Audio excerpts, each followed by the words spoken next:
Hey guys, ಎಲ್ಲರಿಗೂ ನಮಸ್ಕಾರಗಳು. Welcome back to Sagar stories. ಮಾಮ್ ಶಿವಭೂತಯ್ಯ. ಫೈನಲಿ ಕ್ರಿಕೆಟ್ ಮತ್ತೆ ಕಿಕ್ ಸ್ಟಾರ್ಟ್ ಆಗಿದೆ ಇಂಡಿಯಾದಲ್ಲಿ. ಎಲ್ಲಿಂದ ಒಂದು 5 ತಿಂಗಳೇನಿದೆ ಸಿಕ್ಕಾಪಟ್ಟೆ ಕ್ರಿಕೆಟ್ ಬರೋದು ಇದೆ. ಸ್ವಲ್ಪ ಪಾಸ್ ಆಗಿತ್ತು, ಇವಾಗ ಮತ್ತೆ ಕಿಕ್ ಸ್ಟಾರ್ಟ್ ಆಗಿದೆ. ಇನ್ನೇನು ಗರೋ, WPL ಸ್ಟಾರ್ಟ್ ಆಗ್ತಿದೆ, ವರ್ಲ್ಡ್ ಕಪ್ ಬರ್ತಿದೆ, ಆಮೇಲೆ IPL ಬರ್ತಾ ಇದೆ. ಕಂಟಿನ್ಯೂಸ್ ಆಗಿ ಒಂದು 5 ತಿಂಗಳು continuous ಮ್ಯಾಚ್ಗಳಿರ್ತವೆ.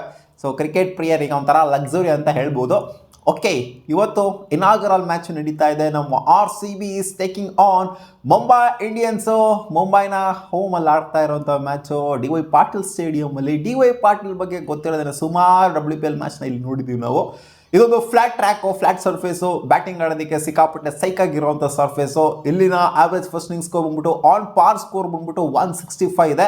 Anything above 180 will be winning score here. 180 to 200 ಏನಾದ್ರು ಉಳಿತು ಅಂತಂದರೆ ನೋಡಿದೀವಪ್ಪ. 200 ಏನು ಎಸ್ ನೋಡಿದ್ದೀವಿ ವುಮೆನ್ಸ್ ಕ್ರಿಕೆಟಲ್ಲಿ, ಬೆಜ್ಜಾನ್ಸ್ಲಿ ನೋಡ್ಬಿಟ್ಟಿದ್ವಿ. ಲಾಸ್ಟ್ ಸೀಸನ್ ಅಂತೂ ಹೆವಿ ನೋಡಿದ್ವಿ 200 ಮೆನ್ಸ್ ಹೆಂಗೆ ಹೊಡಿತಿರೋ ವುಮೆನ್ಸ್ ಕೂಡ ಅದೇ ಥರ ಸಲೀಸಾಗಿ ಹೊಡಿಯೋದನ್ನ ನೋಡಿದ್ದೀವಿ. ಮೆನ್ಸ್ಗೂ ವುಮೆನ್ಸ್ಗೂ ಯಾವುದೇ ಕಮ್ಮಿ ಇಲ್ಲ ಅಂತ ಪ್ರೂವ್ ಮಾಡಿ ತೋರಿಸಿದ್ದಾರೆ.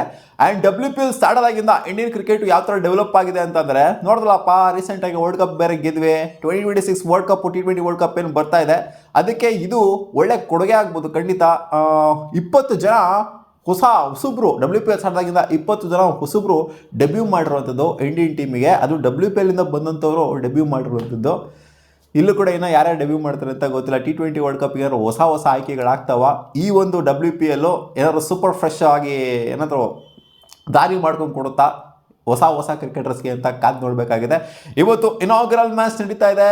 ಅದಕ್ಕೆ ಇನಾಗ್ರಲ್ ಸೆರಾಮನಿಗೆ ಬರ್ತಾ ಇರೋಂಥವ್ರು AR ರೆಹಮಾನ್ ಅವರು, ಯೋಯೋ ಹನಿ ಸಿಂಗ್ ಅವರು ಬರ್ತಾ ಇದ್ದಾರೆ. ಜೊತೆಗೆ ಜಾಕ್ವಿನ್ ಫರ್ನಾಂಡಿಸ್ ಅವರು ಬರ್ತಿದ್ದಾರೆ. 6 ಗಂಟೆಗೆ ಸ್ಟಾರ್ಟ್ ಆಗ್ತಿದೆ. 6 ಗಂಟೆಯಿಂದ 7 ಗಂಟೆವರೆಗೂ ನಡೆಯುತ್ತೆ. 6:45ವರೆಗೂ ನಡೀಬೋದು ಈ ಒಂದು ಓಪನಿಂಗ್ ಸೆರೆಮನಿ. 7 ಗಂಟೆಗೆ ಟಾಸ್ ಆಗುತ್ತೆ, 7:30ಕ್ಕೆ ಸ್ಟಾರ್ಟ್ ಆಗ್ತದೆ. ಆ್ಯಂಡ್ ಎಲ್ಲಿ ನೋಡಬೇಕು ಮ್ಯಾಚ್ನ ಅಂತಂದರೆ ಇದನ್ನು ನೀವು ನೋಡ್ಬೋದು ಜಿಯೋ ಹಾಟ್ಸ್ಟಾರಲ್ಲಿ, ಜೊತೆಗೆ ಸ್ಟಾರ್ ಸ್ಪೋರ್ಟ್ಸ್ ಕನ್ನಡದಲ್ಲಿ ನೋಡ್ಬೋದು. RCB versus Mumbai Indians head to head ಅಂತ ಬಂದಾಗ 4 ಮ್ಯಾಚ್ನ ಗೆದ್ದಿದ್ದಾರೆ ಮುಂಬೈ ಇಂಡಿಯನ್ಸ್ ಅವರು. 3 ಮ್ಯಾಚ್ನ ಗೆದ್ದಿದ್ದೀವಿ ನಾವು RCB ಅವರು. ಆ್ಯಂಡ್ 2025 ಚಾಂಪಿಯನ್ಸ್ ಆಗಿರೋದು ಗೊತ್ತಿರೋದೇ. ಮುಂಬೈ ಇಂಡಿಯನ್ಸ್ ಅವರು ಸಖತ್ತಾಗಿ ಆಡಿದ್ರು ಲಾಸ್ಟ್ ಸೀಸನ್ ನಮ್ಮ RCBಗೆ ಅಷ್ಟು ಚೆನ್ನಾಗಿ ಕಿಕ್ ಆಗಲಿಲ್ಲ. ಸೊ ಕೀ ಬ್ಯಾಟರ್ಸ್ ಬಂದ್ಬಿಟ್ಟು ನ್ಯಾಟ್ಸ್ 5 ಬ್ರಂಟು, ಜೊತೆಗೆ ಈ ಕಡೆಯಿಂದ ಸಖತ್ತಾಗಿ ಆಡ್ತಾ ಇರೋವಂಥ ಹರ್ಮನ್ಪ್ರೀತ್ ಕೌರ್ ಅವ್ರನ್ನ ಬಿಡೋಕ್ಕಾಗತ್ತಾ. ಹಾಲಿ ಮ್ಯಾಥ್ಯೂಸ್ ಈ ಒಂಥರ ಬೊಂಬಾಟ್ ಆಗಿದೆ ಮುಂಬೈ ಇಂಡಿಯನ್ಸ್ ನೋಡ್ತಂದ್ರೆ. ಆಲ್ ಓವರ್ ಯೂನಿಟ್ ನೋಡ್ತಂದ್ರೆ ಕ್ರೇಜಿ ಆಗಿದೆ. ನಮ್ಮ RCB ಟೀಮು ಕೂಡ ಕ್ರೇಜಿ ಆಗಿತ್ತು. ಎಲಿಸ್ ಪೆರಿ ಅವರ ವಿಡ್ರಾ ಆಗೋಕ್ಕಿಂತ ಮುಂಚೆ ಸೈಕ್ ಆಗಿತ್ತು. ಬಟ್ ಎಲಿಸ್ ಪೆರಿ ಅವರ ವಿಡ್ರಾ ಆದಾಗಿಂದ ಯಾಕೋ ಒಂದು ಸ್ವಲ್ಪ ಹಂಗೆ ಹಿಂಗೆ ಕಾಣಿಸ್ತಾ ಇದೆ. ಬಟ್ ನಮಗೆ ಮ್ಯಾಚಲ್ಲಿ ಗೊತ್ತಾಗುತ್ತೆ ಯಾರು ಹೆಂಗೆ ಬೇಕಾದ್ರೂ ಟರ್ನ್ಔಟ್ ಆಗ್ಬೋದು. ಹೇಮಲತಾ ಅವ್ರು ನಾವು ಸ್ವಲ್ಪ ಹಂಗೆ ಹಿಂಗೆ ನೋಡ್ತಾ ಇದ್ದೀವಿ. ಗೊತ್ತಿಲ್ಲ, ಅವರೇ ಮ್ಯಾಚ್ ವಿನ್ನರ್ ಆಗ್ಬೋದು, ಯಾರಿಗೆ ಗೊತ್ತು. ಕಾದ್ ನೋಡೋಣ ಏನಾಗುತ್ತೆ ಅಂತ. ಸ್ಮೃತಿ ಮಂದನ ಆಬ್ವಿಯಸ್ಲಿ ರೀಸೆಂಟಾಗಂತೂ ಸಖತ್ತಾಗೇ ಪರ್ಫಾರ್ಮ್ ಮಾಡಿದ್ದಾರೆ ಇಂಟರ್ನ್ಯಾಷನಲ್ಸಲ್ಲಿ. ಸೊ ಅದರಿಂದ ಅಂದರೆ ಅವ್ರ ಲೈಫಲ್ಲಿ ಏನೇನೋ ಆಗಿದೆ, ಅದೆಲ್ಲ ಬಿಟ್ಟು ನೋಡ್ತು ಅಂತಂದರೆ ಒಳ್ಳೆ ಪ್ಲೇಯರು, ಸಖತ್ ಪ್ಲೇಯರು, ಜಾಸ್ತಿ ರನ್ಸ್ನ ಹೊಡೆದಿರುವಂಥ ಪ್ಲೇಯರ್ ಎಲಿಸ್ ಪೆರಿ ಇದ್ದರು. ಅದಾದ ನಂತರ ಇವರೇನು ನಮ್ಮ RCBಗೆ ಕಾದ್ ನೋಡೋಣ ಏನಾಗುತ್ತೆ ಅಂತ. ಆ್ಯಂಡ್ ಕೀ ಆಬ್ಸೆನ್ಸ್ ಬಂದ್ಬಿಟ್ಟು ಎಲಿಸ್ ಪೆರಿನೇ. ಇವ್ರಿಗೆ ಯಾರು ಕೀ ಆಬ್ಸೆನ್ಸ್ ಆಗಿಲ್ಲ. ಅಂದರೆ ಸೀಸನ್ ಸ್ಟಾರ್ಟ್ ಆಗಿ ನಮ್ಮ ಮುಂಚೆ ವಿಡ್ರಾ ಮಾಡಿಕೊಟ್ರೋರು ಯಾರೂ ಇಲ್ಲ ಮುಂಬೈ ಇಂಡಿಯನ್ಸ್ಗೆ. ನಮ್ಮ RCBಗೆ ವಿಡ್ರಾ ಮಾಡಿಕೊಂಡಿದ್ದಾರೆ. ಆ್ಯಂಡ್ ಹೇಳ್ದಲ್ಲಪ್ಪ, ಓಪನಿಂಗ್ ಸೆರೆಮನಿ 6 ಗಂಟೆಗೆ ಸ್ಟಾರ್ಟ್ ಆಗ್ತಿದೆ, 7:15ಗೆ ಮ್ಯಾಚ್ ಸ್ಟಾರ್ಟ್ ಆಗ್ತಿದೆ ಅಂತ. ಸೊ ಇನ್ನು ಪ್ಲೇಯಿಂಗ್ 11 ವಿಚಾರಕ್ಕೆ ಬಂತು ಅಂದರೆ ಹಾಲಿ ಮ್ಯಾಥ್ಯೂಸು, ಆಮೇಲೆ ಕಮ್ಲಾನಿ ಅವರು ಇದ್ದಾರೆ, ಜೊತೆಗೆ ನ್ಯಾಟ್ಸ್ 5 ಬ್ರಂಟು, ಆಮೇಲೆ ಅಕರ್, ಆಮೇಲೆ ಹರ್ಮನ್ಪ್ರೀತ್ ಕೌರು, ಹನುಮನ್ಜೋತ್ ಕೌರು, ಜೊತೆಗೆ ಸಜಾನಾ, ಪೂನಮ್, ಇಸ್ಮಾಯಿಲ್, ಅಶಾಕ್ ಆ್ಯಂಡ್ ಗುಪ್ತಾ ಅವರು ಇರುವಂಥ ಚಾನ್ಸಸ್ಸು, ಈ ಪ್ಲೇಯಿಂಗ್ ಲೆವೆಲ್ ಇರುವಂಥ ಚಾನ್ಸಸ್ಸು ಜಾಸ್ತಿನೇ ಇರುತ್ತೆ. ಸೊ ಆಲ್ ಓವರ್ ನೋಡ್ತು ಅಂತಂದರೆ ಬ್ಯಾಟಿಂಗ್ ಯೂನಿಟ್ ನೋಡ್ತು ಅಂದರೆ ಸಾಲಿಡ್ ಆಗಿ ಸೈಕಾಗಿ ಕಾಣಿಸ್ತಾ ಇದೆ ಮುಂಬೈ ಇಂಡಿಯನ್ಸ್ದು. ನಮ್ಮ RCB ಅಂತ ಬಂದಾಗ ಸ್ಮೃತಿ ವಂದನಾ, ಜಾರ್ಜಿಯಾ ವಾಲ್, ಜೊತೆಗೆ ಇದ್ರ ಬಗ್ಗೆ ಹೇಳಿದ್ದೀನಿ, ಡಿಸ್ಕಸ್ ಮಾಡಿದ್ದೀನಿ ಆಲ್ರೆಡಿ ಯಾವ ಥರ ಇರ್ಬೋದು ಅಂತ. ಹೇಮಲತಾ ಅವರು, ಗ್ರೇಸ್ ಹ್ಯಾರಿಸ್ ಇದೇ ಲೆವೆನ್ ಇರುವಂಥ ಚಾನ್ಸಸ್ ಜಾಸ್ತಿ. ರಿಚಾ ಘೋಷ್ ಮತ್ತು ನ್ಯಾನಿ ಡಿ ಕ್ಲರ್ಕ್. ಸೊ ಈ ಒಂದು ಟಾಪ್ 6 ಏನಿದ್ದಾರೆ ಇದು ಸಖತ್ತಾಗಿದೆ. ಆಮೇಲೆ ಸ್ವಲ್ಪ ಎಕ್ಸ್ಪೋಸ್ ಆಗ್ತಾ ಹೋಗುತ್ತೆ ನಮ್ಮ ಬ್ಯಾಟಿಂಗ್ ಯೂನಿಟ್. ಅಂಥ ಮಟ್ಟಿಗೆ ಬ್ಯಾಟಿಂಗ್ ಇಲ್ಲ. ಪೂಜಾ ವಸ್ತ್ರಕ ಬರ್ತಾ ಇದ್ದಂಗೆ, ಈ ಕಡೆಯಿಂದ ಶ್ರೇಯಾಂಕ ಪಾಟೀಲ್ ಬರ್ತಾ ಇದ್ದಂಗೆ ಅಂಥ ಮಟ್ಟಿಗೆ ನಮ್ಮ ಬ್ಯಾಟಿಂಗ್ನ ಎಕ್ಸ್ಪೆಕ್ಟ್ ಮಾಡೋದಕ್ಕೆ ಆಗೋದಿಲ್ಲ. ರಾಧಾ ಯಾದವ್, ಲಾರೆನ್ ಬೆಲ್, ಜೊತೆಗೆ ಅರುಂಧತಿ ರೆಡ್ಡಿ, ಸೊ ಇದರಿಂದ ಜಾಸ್ತಿ ಎಕ್ಸ್ಪೆಕ್ಟ್ ಮಾಡೋದಕ್ಕೆ ಆಗೋದಿಲ್ಲ.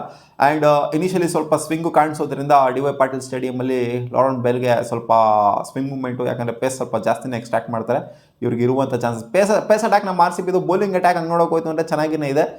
ಸ್ವಲ್ಪ ಬ್ಯಾಟಿಂಗಲ್ಲಿ ಹಂಗೆ ಕಾಣಿಸ್ತಾ ಇದೆ ಅಷ್ಟೇ. ಎಲಿಸ್ ಪೆರಿ ಅವರ ಆಬ್ಸೆನ್ಸಿಂದ ಸ್ವಲ್ಪ ಹಂಗೆ ಕಾಣಿಸ್ತಾ ಇದೆ. ಕಾದ್ ನೋಡೋಣ ಏನಾಗುತ್ತೆ ಅಂತ. ಪ್ಲೇಯಿಂಗ್ ಲೆವೆಲ್ ನೋಡ್ಬಿಟ್ಟು ಫಸ್ಟ್ ಮ್ಯಾಚ್ನ ಇನಾಗರಲ್ ಮ್ಯಾಚ್ನೇ ಇಲ್ಲಾಗರು ಇವ್ರದ್ದು ಹಿಂಗಿದೆ ಹಂಗಿದೆ, ಇವ್ರು ಗೆದ್ಬಿಡ್ತಾರೆ ಹಂಗೆ ಗೆದ್ಬಿಡ್ತಾರೆ ಅನ್ನೋದು ಹೇಳೋದು ಸಿಕ್ಕಾಪಟ್ಟೆ ಕಷ್ಟ.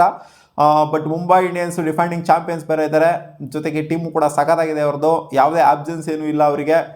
ಆನ್ ಟಾಪ್ ಕಾಣಿಸ್ತಾ ಇದ್ದಾರೆ ಆನ್ ಪೇಪರ್ ನೋಡ್ತು ಅಂತ ಅಂದಾಗ ನೋಡಬೇಕು. RCB ಏನಾದ್ರು ಈ ಮ್ಯಾಚ್ನ ಹೊಡಿತು ಅಂತಂದರೆ, ಡಿ ವೈ ಪಾಟೀಲಲ್ಲಿ ಹೊಡಿತು ಅಂತಂದರೆ ಖಂಡಿತ ಇದು ಅಲಿಸ್ ಪೆರೇರಾ ಆಬ್ಸೆನ್ಸ್ ಇದನ್ನು ಕೂಡ ಏನು ನಮ್ಗೆ ಇಂಪ್ಯಾಕ್ಟ್ ಆಗ್ತಿಲ್ಲ ಅನ್ನೋ ಥರ ಇರುತ್ತೆ. ಇನ್ ಕೇಸ್ ಏನಾದ್ರು RCB ಸೋಲ್ತು ಅಂದರೆ ಇಲ್ಲ ಇವರು ಅಲಿಸ್ ಪೆರೇರಾ ಆಬ್ಸೆನ್ಸ್ ನಮಗೆ ಕಾಡ್ತಾ ಇದೆ ಅಂತ ಅನ್ಕೊಬೋದು. ಕಾದ್ ನೋಡೋಣ ಏನಾಗುತ್ತೆ ಅಂತ. ನನ್ನ ಪರ್ಸನಲ್ ಅಭಿಪ್ರಾಯ ಇವತ್ತು ಮುಂಬೈ ಇಂಡಿಯನ್ಸ್ ಗೆಲ್ಲುವಂಥ ಚಾನ್ಸಸ್ ಜಾಸ್ತಿ ಇದೆ. ಮತ್ತೆ ಸಿಗೋಣ ಮುಂದಿನ ವಿಡಿಯೋದಲ್ಲಿ ಗಾಯ್ಸ್.